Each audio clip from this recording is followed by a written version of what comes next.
କାବେନ୍ସ କାହିଁକି କଣ ପାଇଁ କଣ ପାଇଁ ତୁମେ ପରନାରୀ ହରଣ କରୁଛ? ମାତୃବାଦ ପରଦାୟସୁ ପରଦ୍ରବ୍ୟେଷୁ ଲୋକ ଆତ୍ମବାଦ ସର୍ବ ଯହ ପଶ୍ୟତି ସପଣ୍ଡିକ।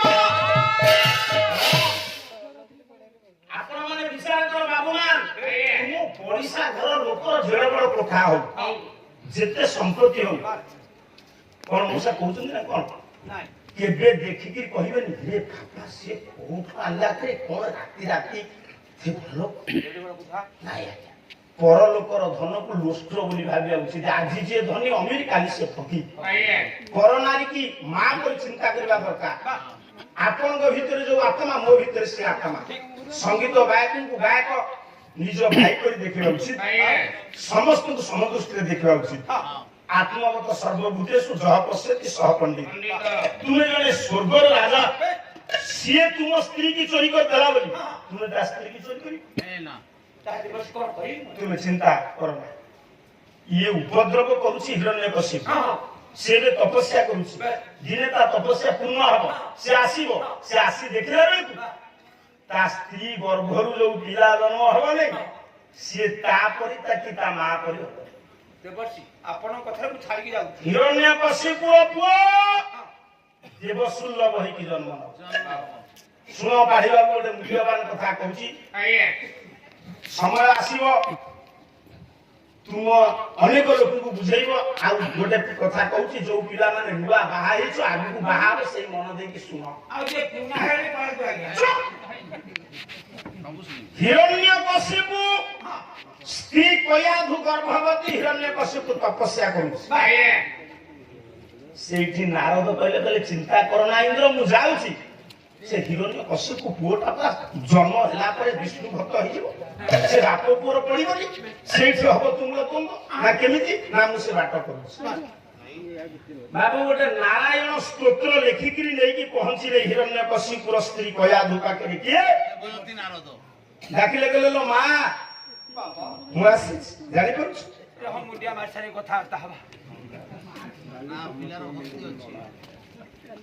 ଯଶସ୍ୱୀ ହୋ ସୁପୁତ୍ରବତୀ ଭବ।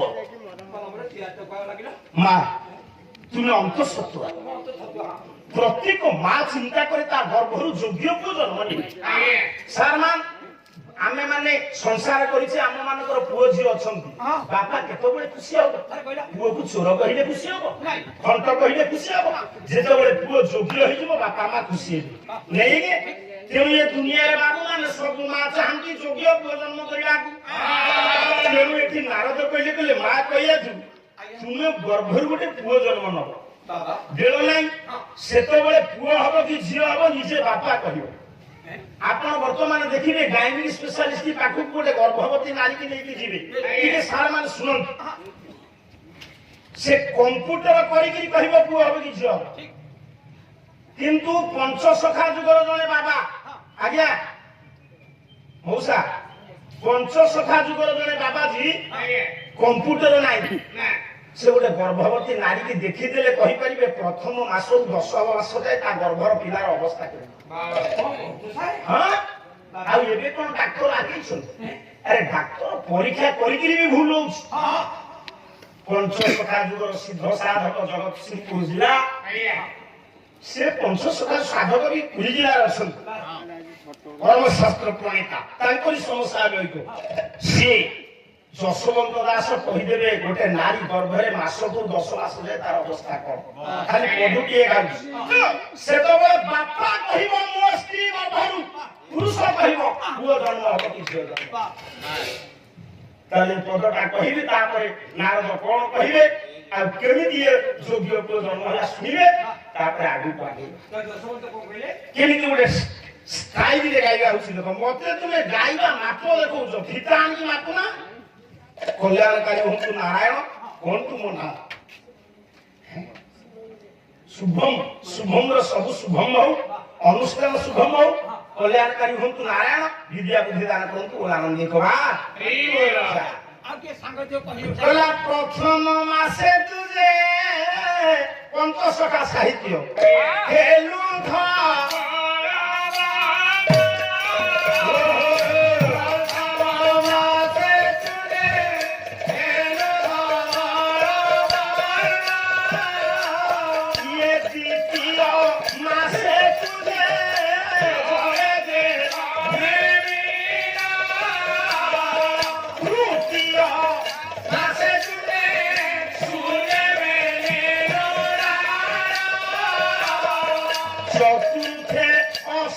ଖଣ୍ଡା ତୋହରି ରେ ମାୟା ବି